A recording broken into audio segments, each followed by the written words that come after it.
Welcome back to Yumper and Swole's 31 Days of Horror, presented to you by the Tainted Glove. Today we're going to go international with the 2001 film The Devil's Backbone, directed by acclaimed director Guillermo del Toro. This film has been in development for over 16 years, even predating Guillermo del Toro's first film, Cronos.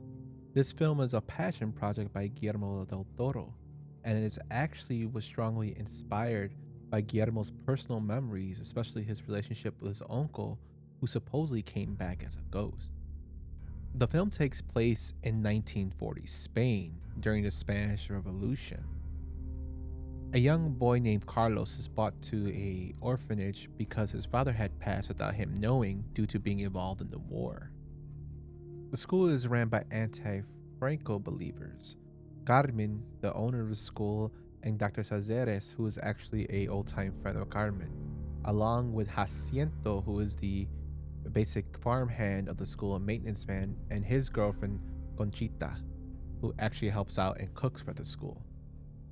There's also a teacher named Alma who also helps out and teaches the boys during their classes, as well as taking care of them and making their beds and whatnot. One thing that stands out about this location of the school is that there's actually a bomb in the middle of it that didn't go off when the war has started. The kids believe it's actually still alive, even though Carmen says the army came and disarmed it. It's actually a really integral part of the story of what happened the day it dropped. Carlos is bullied when he first joins the kids at the school, but eventually wins their favor after he gets in trouble and doesn't name anybody that pushed him up to doing something bad. On top of getting used to where he is and missing his family, Carlos is also drawn the interest of a certain entity within the grounds known as Santi, or the boy who sighs. Now, Guillermo del Toro did an excellent work on his showing of Santi.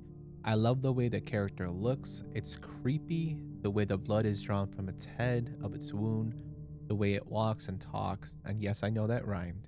But it was heavily inspired by a lot of Japanese horror movies such as Ringu, which Guillermo del Toro based Santi's look off. It's excellently done, and I think it's gives you the right creepy factor that you want for this movie without going over the top. This movie also has a lot of layers into it. I don't want to give too much away in this small mini review, and I really highly suggest you watch it. But there is so much going on with the story as it engulfs the war, the issues at the school, as well as personal issues between the characters that are living in this school. It's very well done, and it has a lot of great twists and turns, especially the ending. Now, if you really enjoyed Pan's Labyrinth, Guillermo del Toro actually said this movie is a sibling to Pan's Labyrinth, and it's a great passion of his, as I mentioned earlier, so I highly recommend you check this out. The movie is shot in Spanish, but you can actually watch it on HBO Max, and they have subtitles provided for you to read what's going on. And it's totally worth the slow burn, so I highly recommend you check this out again. And with that, guys, thank you so much for watching. Check out thetaintedglove.com for more videos, and we'll see you in the next one.